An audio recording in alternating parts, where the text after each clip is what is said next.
Hesus, among mga pagpasalamat, mga pagday, mga paghimaya, alang gayon kanimo, ikaw ang Diyos na nag-arin sa tanang mga butang.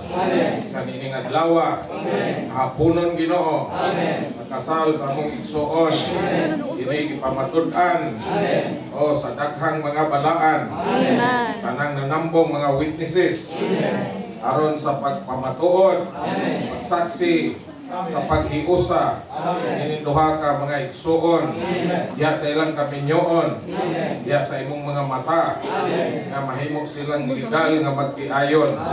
Ginoo, nagapasalamat kami kanimo. Bisan sa ilang pagpadayon, sa ilang kinabuhi sa kaminyoon, padayon ka nga mag-apiman nila, mag-provide sa tanan nilang panginahanglan adlaw-adlaw.